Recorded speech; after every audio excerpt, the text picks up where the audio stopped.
I just feel like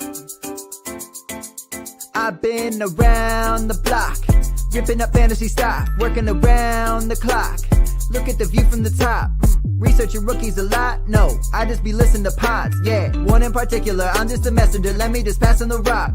Browning, brunning, pruning, pronouncing ain't what he's doing. What he's doing is not losing, but infusing you with new things. And there's Dennis the Bennett, yeah. The man is a menace, yeah. Building a dynasty, some of the finest things. Promise you, you won't regret it. Sly as a fox, cultured in pop. Give him his props. Here is a thought, here is a box, and you cannot compare them at all. So don't even try. Careful with the news, but when you use a take, I take up Tony Fire. I mean Dyer, because anyone else is a huge mistake. Whoa, fantasy round table, fantasy round table, yeah. Fantasy round table. Come take a look at the crown, baby. Hey, fantasy round table, fantasy round table, woo. Fantasy round table. Come take a look at the crown, baby. Go.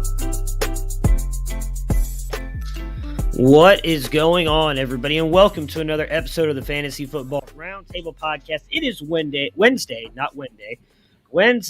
November 3rd, and man, has it been what feels like a crazy month since we last talked 2 days ago. Holy crap, a lot has gone down. We have got a lot to talk about today. NFL trade deadline, obviously some of the moves and other unfortunate things that have happened. We will discuss our rankings. We will recap the Monday Night Football game, and we will preview the Thursday Night Football game between the Jets and the Colts. But before we do all that, Matt, how are you doing on this muggy Wednesday? It's not not a pleasurable Wednesday. Yeah, it's not too bad here. We got that air mass I think you got now in Texas. We got that on Sunday, and it went from Saturday where it was like 72 degrees and perfect to Sunday the high was 37, and I wondered at what kind of frozen wasteland I had moved to. Now I can see the sun again. I have been inside most of the day, but I can see it through my little glass cubes, and it's giving me hope. Unlike the news out of the NFL. Seeing the sun giving me hope. Yeah, I mean, that makes one of us. I haven't seen the sun in like a day and a half, and starting to miss a little bit. It's gotten down. It's like the 40s here in Texas, which I don't mind, but it's definitely different from like the 70s, 80s we had just like 3 days ago. So, so before we jump into all of the news, though, we would like to mention that we are part of the Pigskin Podcast Network. You can find them at PigskinPodNet on Twitter, or you can search the hashtag TPPN, which we all hashtag when we go live or put up our shows again. It's a great network to be a part of. Ton of great other podcasts on there as well, not just fantasy football, but football, hockey, baseball. It's got it all. So let's jump in and talk about the Monday Night Football game first. I really feel like my description of this game Friday worked out fairly well with the way that this game turned out. It was not really that entertaining, but the Chiefs do come away with the 20-17 win. Matt, the Giants played tough, but they came up short. What do you think of this franchise? Does Joe Judge, Daniel Jones, my goodness, his name just jumped out of my head. GM. Cannot think of his name. Dave Gettleman. Do all of them get one more year? Does Joe Judge, just Daniel Jones? Kind of what do you think the future is here? Yeah, I mean, this was supposed to be kind of a crossroads year. I don't know if I would blame Daniel Jones for the fact that they're 2-6. Record-wise, it hasn't worked out, but they've played hard. A lot of injuries, man, they can't get Saquon on the field. They went and got Kenny Golladay. I think we've seen him play like a game and a half. Sterling Shepard's still out. Darius Slayton apparently forgot how to play professional football. Evan Ingram just exists. I am leaning to, not being a Giants fan, I may feel different than Giants fans, maybe just sick of it all, but I think Daniel Jones has played well enough that I would be curious to see him yet another year. Maybe it's a coordinator change. Maybe Jason Garrett isn't the answer. I know this can be surprising to all of us. I think they've played hard for Joe Judge, too, these last 2 years. I wouldn't say they're the most talented squad. I'm wondering if it's a GM change, maybe some coordinator changes, and those guys get a little bit of a pass. Yeah, I'm very curious to see where this goes because, Daniel Jones, I think, has actually played fairly well this year. And I think some of the stuff with him, they have really not had the full team around him, right? Like Barkley, again, we thought maybe we're going to get that this year. He's been hurt. Now he just got put on the COVID reserve list. Their wide receivers, have not been able to stay healthy. Offensive line has been bad. I don't know that they move on from Joe Judge. I mean, what is this? Is this his second year? Is this first year, right? It's his second year, yeah. I don't know. I mean, we've seen it before with teams moving on from coaches faster. I don't think they move on from him just yet, but I think the biggest one for me is what happens with Gettleman. Because if they move on from him, then I think both Joe Judge and Daniel Jones' future could be short-lived, I guess, if they do decide to stick with them at the Giants, because we've seen in the past that these GMs don't always come in and keep the holdovers, right? Now, sometimes they're told, hey, you got to make it work with Daniel Jones or you got to make it work with Joe Judge. I don't know that happens here, so I really think a lot of it is tied to Gettleman. If Gettleman gets one more year, then I think both of Judge and Daniel Jones could as well.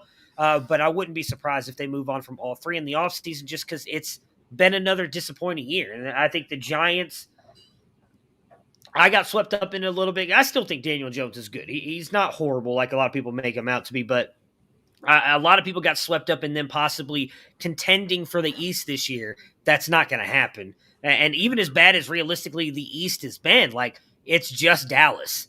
Philly has not been that good. Obviously, I can't remember who the other team is. Washington has fallen off a cliff. You know, Philly has not been good. So Giants realistically could if they've just been playing decent ball, been in second place in this division, really outside the top of the NFC. There's a lot of room to fight for one of those playoff spots. So I'm very interested to see what happens with them moving forward. I can't say, for sure what I think could happen there. On the Chiefs side, though, it barely gets a win again. Is it time to reconsider whether the Chiefs are still contenders in the AFC? Yeah, I mean, it's going to be a tough road back now. We'll talk about some news in a minute that impacts them getting a little bit of a break here in Week 9. But, every time we thought, well, this is an easy opponent and the Chiefs are just going to get back on top, penalties dooming them. I mean, I had a game heading into Monday night where I was down 2 points playing Devontae Booker. The other guy had Patrick Mahomes. I chalked it up as a loss. I won that game. Patrick Mahomes is, his career high in interceptions is 12. He's already thrown 10. We're not even halfway through the season.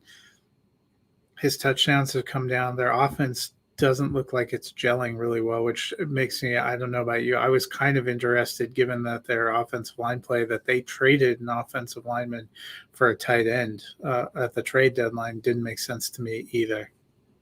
Yeah, and it was curious, and I don't want to read too much into it, but the fact that they traded Tardif, who was not with the team last year because he decided to go back to Canada and help fight COVID, I thought it was very interesting. He's like a face of the NFL, though, of Man of the Year stuff. He's been doing all these ads, and I'm like, oh yeah, whoa. And that's why I was just very curious. It just seemed weird because, like I said, to trade away an offensive lineman who that's clearly one of their biggest issues with the team right now, and in him specifically, I thought it was just kind of weird. But I don't know. That part of it is what it is. Yeah, I mean, I still think the Chiefs are going to make the playoffs.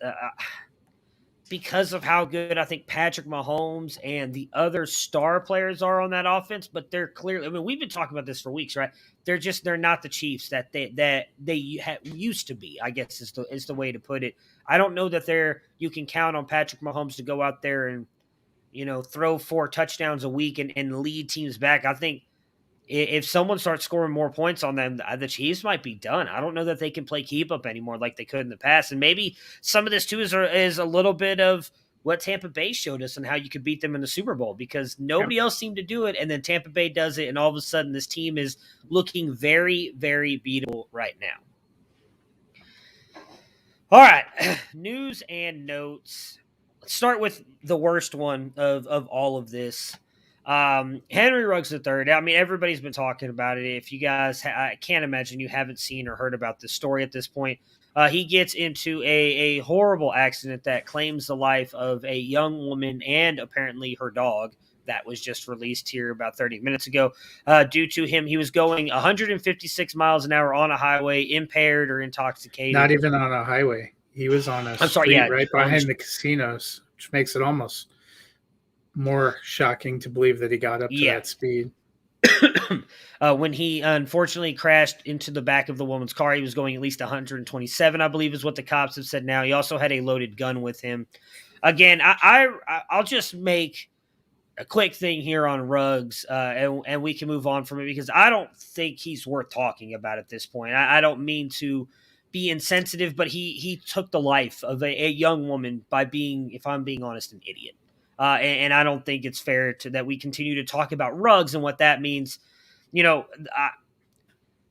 I can't say that I've never done it. I have when I was younger. I've driven home drunk. Not proud of it, but I know a lot of people who have done it. Doesn't make it okay. And now though, it's so much easier. Like I did this 10 years ago, where Uber and Lyft were not what they are now. The NFL, if I remember correctly as well, has a service that all you have to do is call and tell them where you are, and they will send someone to come pick you up and take you home if you're too drunk. And I'm almost positive the players don't even pay for that. That's an NFL thing. No, they don't. It's free. So there is multiple ways that he could have just gotten home if he was that intoxicated. He was, I believe, almost 3 times the legal limit as well as what came out today. So, and he's in Las Vegas, the Uber capital of the world. Exactly. Like, you've got to know that it is not okay for you to do that. He did it, and he's gonna suffer the consequences of that. If you guys did not listen, Austin and Felix, who are both lawyers by day, did a little episode about this. It's like about 15 minutes long. It dropped on the Campus to Canton feed. I would really suggest you listen to, especially Felix, who's practiced being a defending lawyer before. He talked about he doesn't see any way Ruggs gets out of at least 2 years in prison. So he's likely done, and that part of it is what it is. He's going to pay for the decision that he made. Again, I just my condolences and prayers for the woman who lost her life and her family, because I think they're the real victims here in all of that. If you have anything to say on that, Matt, go ahead. I think we can. It's not an easy transition to talk about the fantasy side of things. We are a fantasy show, so we can address that part of it. But if you want to mention anything on that before we move on. Yeah, and I think we can talk about the fantasy impacts when we talk about their game on Friday. But I'm with you. It's tragic and a horrible situation. I feel horrible for his victim's family. I also feel, bad for his teammates. It's got to be tough to try to go back to work with that. That they're gonna, this is a group of people that already had to answer a lot of tough questions about things their coach said. And now things that their friend and teammate did, and it's not probably just their teammate. I know people pointed out he was very close with, Devonta Smith and some of his other Alabama. Everybody's got to be a little bit shaken, but just horrible for that family. I believe they said she was 23. Just a really sad story all the way around. Yeah, I mean, again, I can't stress this enough, guys. Like, just get an Uber. Like, I saw a lot of people talking about that today on Twitter. Like, what's the worst that happens? You show up the next day and you have a parking ticket for your car. Like, that's better than I don't mean to sound insensitive, but throwing your life away over drinking, because that's literally what Ruggs just did. And then he stole a life from a young lady as well, because she now, again, you've been 23 years old. I mean, that's 11 years younger than I am right now. She's not going to get to live her life with her family, anything like that. That's just, it's unnecessary. There's so many ways for you to get home nowadays that all you have to do is pick up a phone and call. And especially someone in his position who has even more things available than the regular Joe schmoes like we do. So it's just, it's completely unnecessary. Just call somebody, have somebody take you home. It's better than going through what just happened, unfortunately, in Vegas this past day.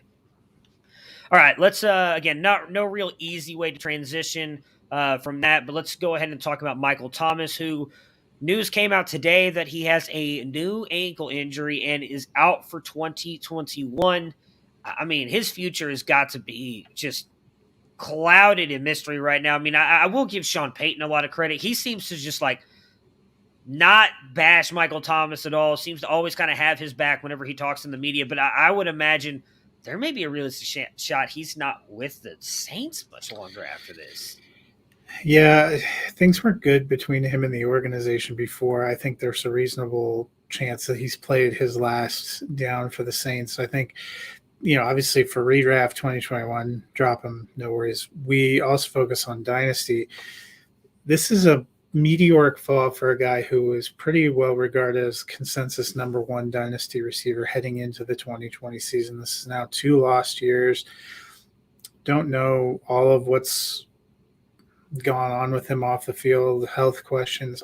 I don't know how you feel. I don't think he's even a top 25 dynasty receiver anymore. I mean, there's no reason to think that he is. We haven't seen him even the last time he was on the field. And granted, he was dealing with the injury. He wasn't good.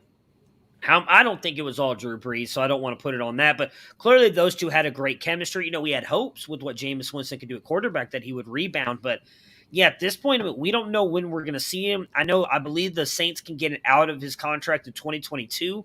So I would think, you know, he's likely at least going to be with the Saints next year. I was trying to look at his dead cap is $32 million or $22 million if they cut him before the end of 2022. So I doubt they cut him, but there's an out in the contract after 2022.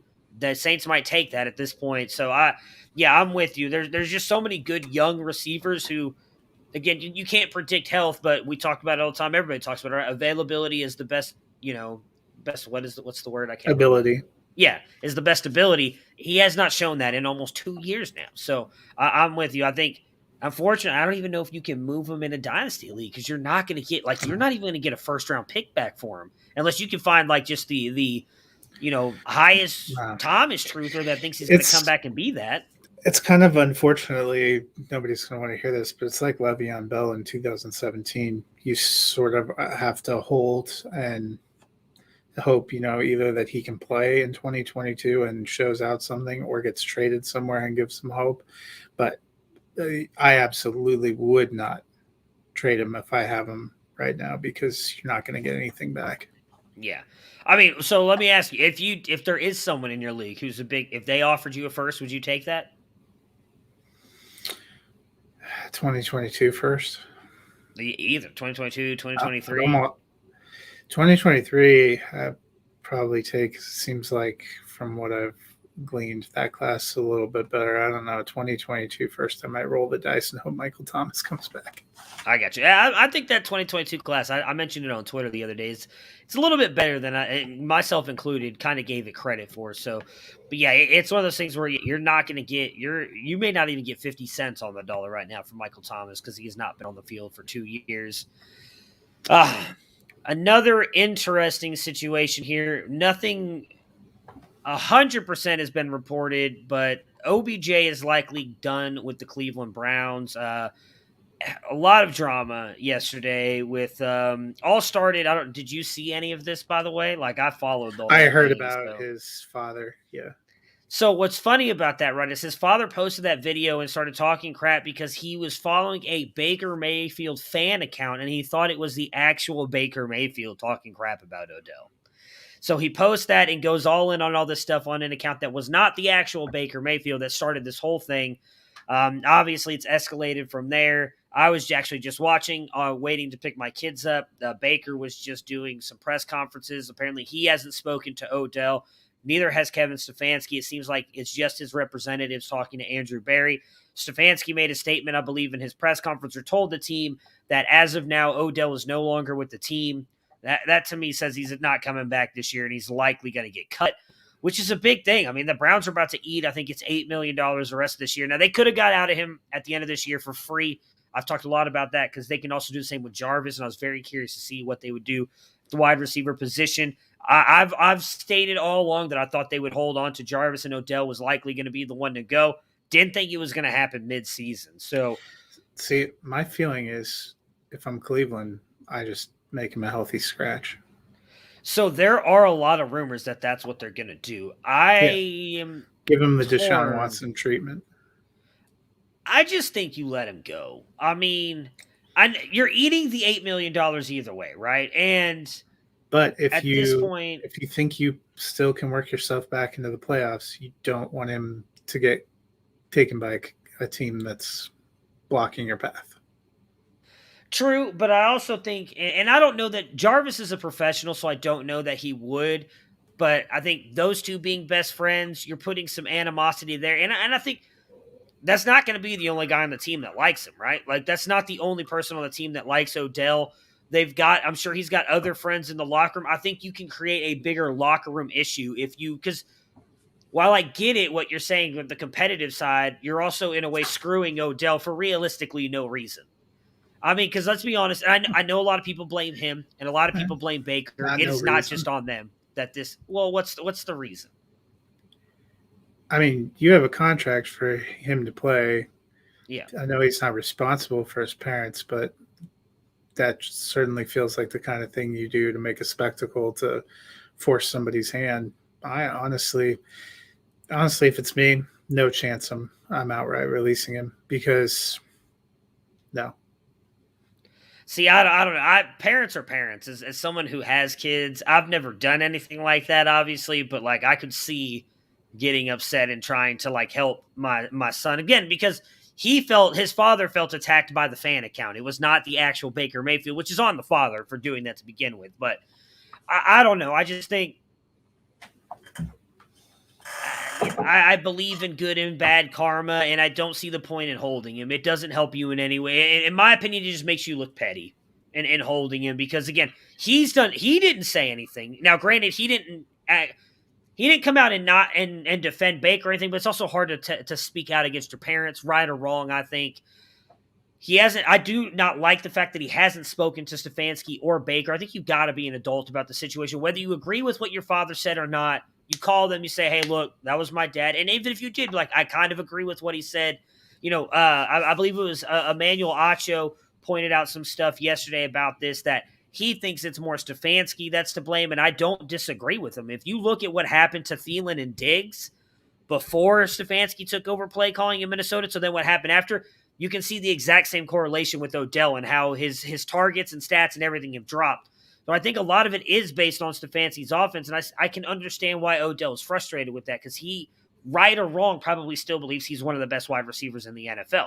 And Baker is also not the kind of quarterback who's going to force the ball to you anyway. He throws to the guy who's open, which doesn't work a lot of times with alphas like that who may not be getting open right away or is not getting open as quickly as a Jarvis Landry who's open after like 3 steps 5 yards out because he's just so good at creating separation. So for me, I think you've got to avoid – this team is already struggling. They're not in a good place. They're 4-4. A lot of people expected them to be much better than what they are right now. They have, I believe, the 4th toughest schedule down the stretch as well. They want to make the playoffs. I don't think you can have anything else kind of putting any other strain on relationships or locker room stuff. Just let him go. If it comes back to bite you, it does. But I almost bet you it's not. I think if he goes to another team, it's one of those things like, hey, we wish him well. Good luck, Odell. We're sorry it didn't work out here in Cleveland. And if he goes, I mean, he's not going to the Chiefs. A lot of people are saying, like, I think the Eagles, and there's another team that we're, like, talking about possibly claiming him if he goes. And it was an NFC team. So the best chances he's going to go to the NFC. Let him. Just let him go. Get it out of your locker room. If he's causing that many issues or if there's any other drama with that, he's gone. You guys move forward without him. Everybody talked about last year, right? The team was better without Odell. Then just let him go. And I don't even care about it from the fantasy side of things because I don't know if he goes to Philly, he's not going to be any better. Jalen Hurts can't get Devonta Smith or Jalen Reagor the ball. So how is going to Philly going to help Odell? I just think let it go. Just move on from the whole Odell saga. It's kind of like the last big holdover from the John Dorsey era anyways, outside of Baker. And let's just move forward with Baker and this team and see what we can do. So I don't know that they'll actually do it. There are a lot of reports saying that they would do what you said, Matt, and just kind of hold him and make him a healthy scratch, eat the $8 million. I think they have to eat it either way, whether they get rid of him or hold him. Yeah. So I think for drama, and even if you don't want to believe, I believe in karma, all that stuff, like just get him out, move forward. Let's just move this team forward and see if we can make the playoffs because it's not working out. And Odell being there, I don't think because I don't think he would do this, but I could see him making things 10 times worse by not being let go and making more issues or his dad more drama on social media. And then that just brings an even bigger rain cloud on top of the franchise. So I just think you just move on altogether. Just be done with it. COVID strikes again this week and hurts us again with our fantasy lineups. Aaron Rodgers and Noah Fant have been placed on the COVID list, Matt. Yeah, big break for the Chiefs who, have struggled, as we mentioned. Get the Packers this week are going to get Jordan Love. Hopefully Adams will be back. He's tracking, I think, to be back. But big loss. Rodgers is considered unvaccinated by the NFL, so he is out until at least November 13th, which actually puts in jeopardy. I can't remember if they have a bye next week. It puts in jeopardy if they're playing the 14th too. So not a great situation for Green Bay. Just when you thought they had surged back to being on top of the NFC, big winner here is the Rams. Yeah, for sure. There. I mean, who do the Packers play again this week? I forgot. Oh, the They Chiefs. play the Chiefs. They're at the Chiefs. So Yeah. I'm curious to see what Jordan Love looks like, and for Packers fans, this may not be the worst thing because you need to brace yourself for an eventuality at the end of this season that may come. But nobody would have chosen to, hey, Jordan Love's first start is going to be on the road at Arrowhead. Yeah. But imagine what it'd be like if he goes out there and balls out. I mean, again, Aaron Rodgers can get out of his contract after this year. It could mean good things all around for Green Bay. Is if he goes out there and looks really good, it's like, well, hey, Rodgers moves on, we have our franchise quarterback. Or if he goes out there and looks bad, like, hey, hopefully Rodgers stays and we're good to go moving forward. So yeah, it definitely sucks though. I mean, Rodgers got was it Washington, Tampa Bay, Seattle, and who's the fourth team? I can't remember who it is now off the top of my head. Detroit. Okay, well, so you're really only missing Brady then off of the. Heineke's been pretty good, but just another. And so they do have a game on the 14th at home against the Seahawks, so it's you could potentially see him miss 2 games, and what a break that would be if Russ comes back and there's no Rodgers. What, would he miss 2 games? I thought he said he was vaccinated. No, he's considered unvaccinated by the NFL. He did an experimental treatment that the NFL rejected. He petitioned an arbiter, and they declared him unvaccinated. As an unvaccinated player who tests positive, he is required to be out for at least 10 days. They said the soonest he could return is November 13th, which would be the Saturday night before. So next week, you need to start having a plan, because next week could be another week where you're having to sweat it out. That is tough. I just saw a thing saying that he said I couldn't remember. They just posted a new update. He said he was immune, that he had an immunization. He, didn't work out. Yeah. All right. So let's just kind of recap some of the trades here, and then afterwards, if there's any that kind of stick out to you, we can definitely talk about them. So. Kerry Vincent, the cornerback, goes to the Eagles for a 6th-round pick. We mentioned earlier, Dan Brown goes to the Chiefs for Laurent Duvernay-Tardif, who goes to the Jets. Charles I don't have any idea how to spell his name. Charles I believe, is a defensive lineman player, goes to the 49ers. Melvin Ingram to the Chiefs from the Steelers. Von Miller from the Denvers to the Rams. Mark Ingram from the Texans to the Saints. Joe Flacco goes to the Jets. Kenny Young to the Broncos. Zach Ertz to the Cardinals. Stephon Gilmore to the Panthers. And then, of course, C.J. Henderson as well to the Panthers were the trades this offseason. Any of those stick out to you, or anything you really want to talk about? Probably good for the Chiefs getting Ingram, because their defense hasn't been able to get a lot of pressure. So kind of a nice grab, see if that makes a difference. We talked about the Von Miller trade, probably the biggest one there. Some of these trades it's not been long since they happened. They already look like a mistake. So I think it was more notable for the big names we didn't see move. Agreed. Yeah. Like an Allen Robinson, that's just, I saw some people saying they were dropping him. I can't drop him, but he's on my bench now moving forward, and that kind of sucks. Yeah. The Miller one sticks out a lot to me too, because the Rams are going all in for Super Bowl, which I get. They're still in their window. But man, in 2 or 3 years, if they don't end up winning a Super Bowl and all these contracts come home to roost and no picks to rebuild, the Rams could be in a very bad place for a very long time. So the Rams, Denver is eating $9 million of the $9.7 million salary for Von Miller. This is the last year of his contract, so it's kind of a low barrier thing for this year. But I'm just talking like in general, the way that they've handled the past couple years of trading away all those picks, and then they just gave away a second and a third this year to get Vaughn, which again, they're one of the best teams, and if they win a Super Bowl, I think it's worth it, right? If you win a Super Bowl, even if you have to rebuild for 5 years, you've got that Super Bowl, first one brought back to Los Angeles, probably since the greatest show on turf. But still, if you don't, If you go 3 year, if you this next 3 year windows, I'd say the window's probably from 1 to 3 years, and they don't win a Super Bowl, and they've given away all this draft capital. I mean, they've done a good job getting some of these players, but whew, I mean, Tutu Atwell this last year in the second round, dude played like 10 snaps altogether and is already on IR. Like, it's could be a long rebuild for the Rams. Well, we're about to look at our rankings this week, so you'll have our advice. But if you want to get the tools that help Bob Harris reach the Fantasy Football Hall of Fame, head to footballdiehards.com and get the Flash Update Pro, a full suite of tools to make you a better fantasy manager. He have rankings, configurable cheat sheets, mock drafts, consistency tools, target distribution, snap counts, and more. Use code ROUNDTABLE for an additional 15% off the already low price of $24.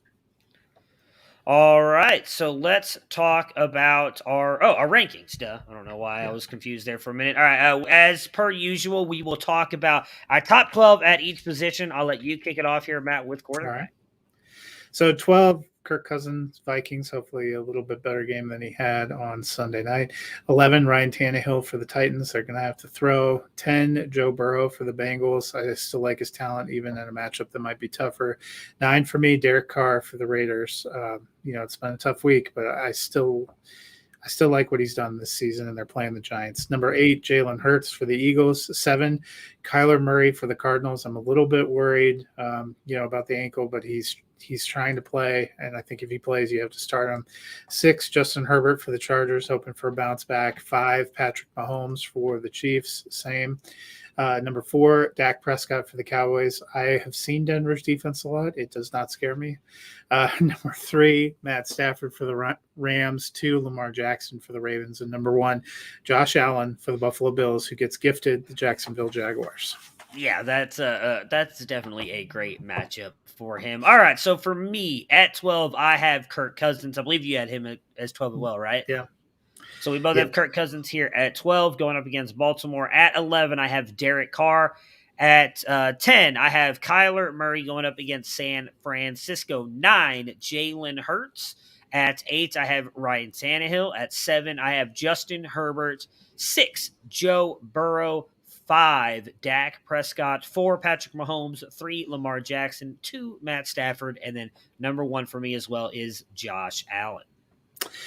All right, at running back, number 12, Josh Jacobs for the Raiders. He had a bye week to get healthy. Hopefully that helps. Running back, not great this week. I feel like we say that every week. Not great.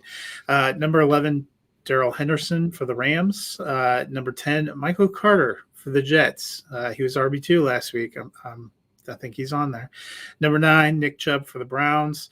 8, Ezekiel Elliott for the Cowboys. 7, Joe Mixon for the Bengals. 6, Austin Eckler for the Chargers. 5, Aaron Jones for the Packers. Going to be even more important. I honestly moved A.J. Dillon up into my top 25 as well. Number 4, Najee Harris for the Steelers. 3, Dalvin Cook, Vikings. 2, Jonathan Taylor for the Colts. And number 1, the offensive team picture for New Orleans, Alvin Kamara. All right, for me at 12, I have Damian Harris. He's been really good for the Patriots the past couple weeks. I think he's going to continue to tote the rock. At 11, I have Michael Carter. Agree. I mean, since he's taken over as the lead back, he's been really good. I think that continues this week. At 10, I have Dalvin Cook going up against Baltimore. Oh, no, he did struggle last week. That one worries me a little bit. But at 9, Darrell Henderson. At 8, I have Nick Chubb. At 7, I have Aaron Jones. So I just moved, and I don't feel great about that trade. At 6, I have Alvin Kamara. At 5, wait, what did I just do here? I messed up my rankings somewhere. Hang on. Okay, sorry.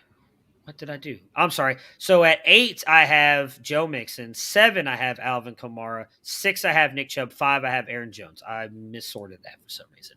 4, I have Zeke Elliott going up against Denver. 3, Najee Harris, who has just been – I mean, that dude won the Steelers that game against the Browns, in my opinion, this past weekend. 2, I have Austin Eckler. And 1, I have Jonathan Taylor going up against the Jets Thursday night.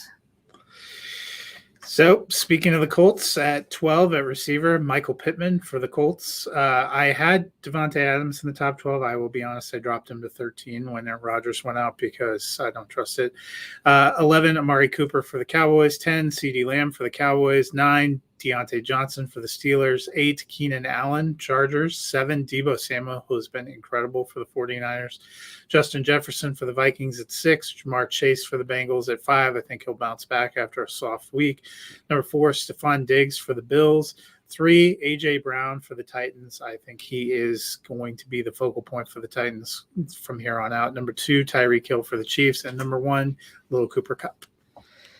Yeah, I have A.J. Brown a little bit lower just because I think there is no one else on this passing offense to worry about. I think he gets locked up with Ramsey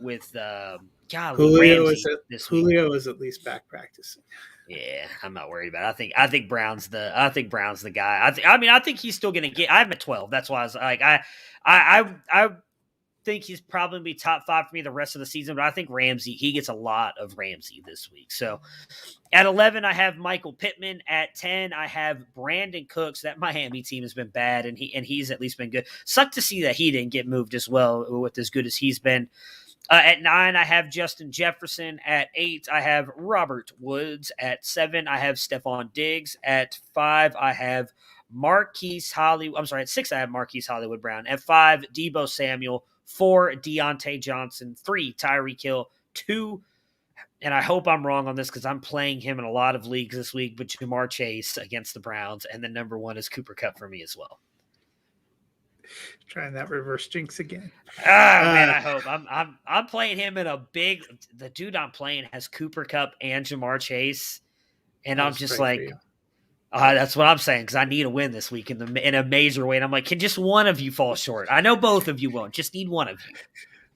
So 12 for me, Tyler Higbee for the Rams. I wasn't going to put him top 12, and then I saw the tight end slate, and I was like, oh shit. Number 11, Zach Ertz. Put Eagles, but I meant Cardinals.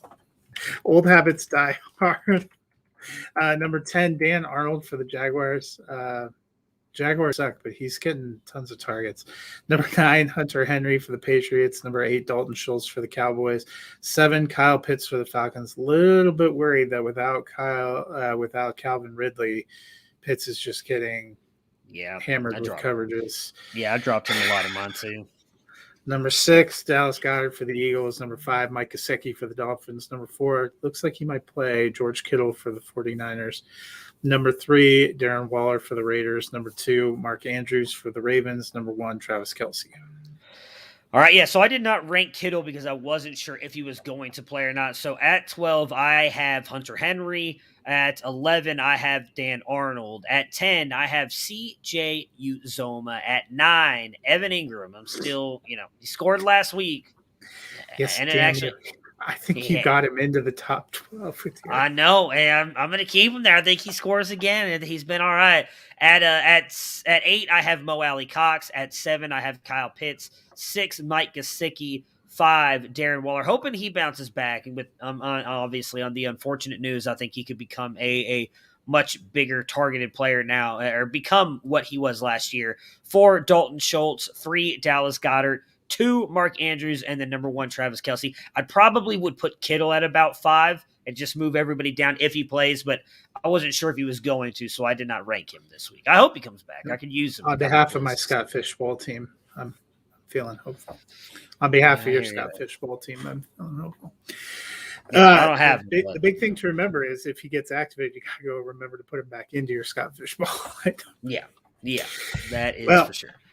If you're hungry for a win, like Matt and I are, DraftKings has you covered. DraftKings Sportsbook, an official sports betting partner of the NFL, is offering a great deal for new customers. Bet just $5 on any NFL team to win their game, and if they do, you do. You win $200 in free bets. Winner, winner, chicken dinner. It's that simple. If Sportsbook isn't available in your state yet, DraftKings won't leave you empty-handed.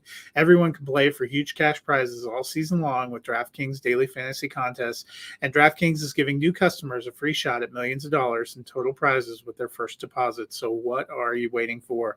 Download the DraftKings Sportsbook app now. Use promo code TPPN. Bet just $5 on any NFL team to win their game and win $200 in free bets. If they win, you win with promo code TPPN. This week at DraftKings Sportsbook, an official sports betting partner of the NFL. Must be 21 years or older in New Jersey, Indiana,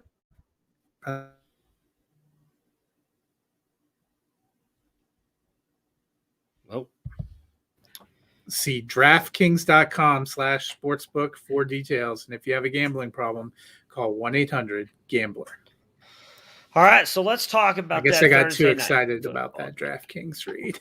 Yeah, it froze up on you just a little. I was like, oh no, I thought he might be gone there for a minute. Yeah, so Thursday night football, not looking like a great game. Maybe, hopefully, it'll be a great game for Jonathan Taylor. But we get the Might be a Jets fun versus game. the Colts. I hope so. I really do, because It'll be a dry fart, hey, that's better than the wet fart we got Monday night, right? So let's all hope. For the Jets side here, Tevin Coleman, Corey Davis, and George Fant are all questionable. Aside from, I'm sorry, Mike White was amazing in his debut. Do you think he can do it here again against the Indianapolis defense? And what do you think about Michael Carter in this game? Yeah, I don't think he'll be quite as high as he was last week, but you never know. Corey Davis, hopefully, if he plays, gives him another weapon. I obviously like Michael Carter. We just talked about in the rankings. I should have thought about that. But we both have him top 12. I think he's been a great player. I have Mike White mid-tier QB2, which isn't bad considering the QBs that are out there. I have him ahead of guys like Trevor Lawrence, Baker, Ben Roethlisberger, Teddy Bridgewater. Few different players. I was impressed with what he did. I think if he can have another solid performance, there's no chance for seeing Flacco, and you have to start to wonder, despite them hiring his personal coach onto their staff, how long it'll be before they trot Wilson out again. Yeah, I mean, hey, look, the one thing I'll say, you guys gave me a lot of crap on Monday for saying the future franchise quarterback, Mike White, but Salah didn't really say no to that. He said, hey, we're going to play the better player, and he was amazing. Yeah. He talked him up a lot. It was maybe not the best, maybe not the thing you want to hear if you're a Zach Wilson fan or Zach Wilson and his family, but I realistically, obviously, they're going to But they give did Zach Wilson quietly a job go back. out and hire Zach Wilson's personal coach to be part of the Jets coaching staff on Monday. So, I mean, good for him, I guess. Look, so here's the one thing I'll say, because we're talking about the Jets anyways, right? Yeah. Zach Wilson is this uber talented kid, and I don't want this to sound like I'm bashing him. I am honestly secretly rooting for him because of how much shit everybody talks about. Like, I feel bad for him. I remember watching a lot of the draft stuff and everybody kind of making fun of him because he was kind of like this shy kid that didn't really know what to say and what to do. So secretly, I am rooting for him. The one thing is, we have not seen the Jets offense look like that at all while he was at quarterback. And then Mike White comes in there and makes it look like an incredible offense. That's where I'm a little bit confused at where the disconnect is. Like, that's my biggest thing. It's not that I think Mike White is better. And I get that, some people use the argument, well, he was whatever he was, a 5th, 6th round, undrafted, so he has no pressure. I mean, you're right. He doesn't. But the offense still shouldn't have looked that good when it's looked not even half of that with Zach Wilson. Like, Zach Wilson's made some amazing throws, but that offense does not look that good. So that's just my biggest thing. I'm like, how come Mike White can just show up and make this offense look that good, and your number 2 overall pick couldn't? And maybe that's even more reason not to rush throwing Zach Wilson back out there. Yes, correct. Sorry, I just hit like a random button and a bunch of stuff popped up on my computer. But yeah, I'm with you. I do want to see if he can do it again. Obviously, Indy's defense. Here's the interesting thing. They're not better than Actually, the Bengals, though. That's they're not. Well, no. So I wonder if the Bengals seem to collapse because really, if you look at it, Mike White wasn't doing that great until the 4th quarter.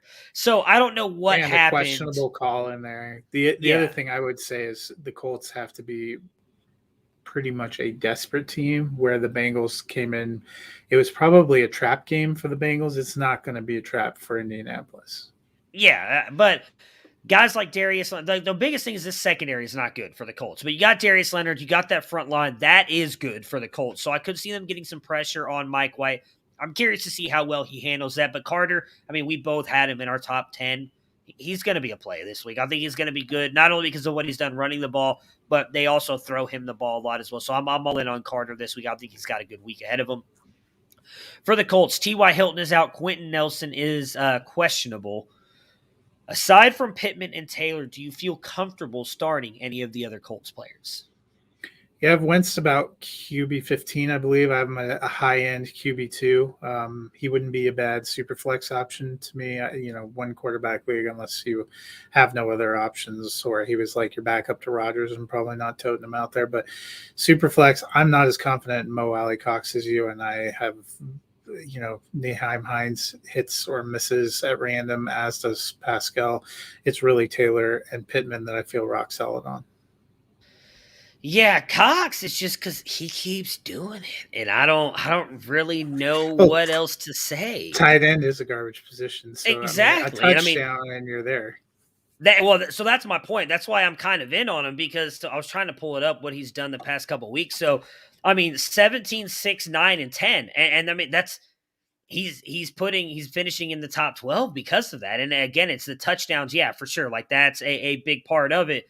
But I think he can continue doing that because it really seems to be outside of Michael Pittman. That's who he goes to in the red zones. They sure as shit don't hand the ball off to Jonathan Taylor, or hardly ever.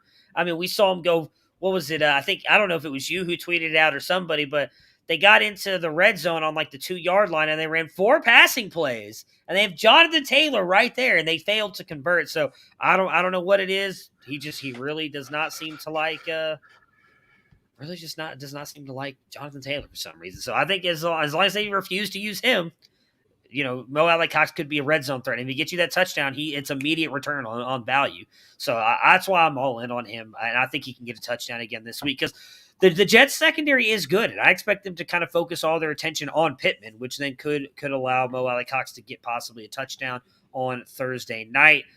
I'm going to take the Colts. As much as I like the Mike White experiment, I don't think he's going to do it again. So. Yeah, I'm taking the Colts too. I think they're a much more desperate team. All right, so that will do it for us today. We will be back on Friday, I believe, just Matt and myself. We will be recapping the Thursday night football game and previewing the entire slate for the week 9 week 9 of the NFL. So everybody enjoy the Thursday night football game between the Colts and the Jets, and we'll talk to you guys again on Friday.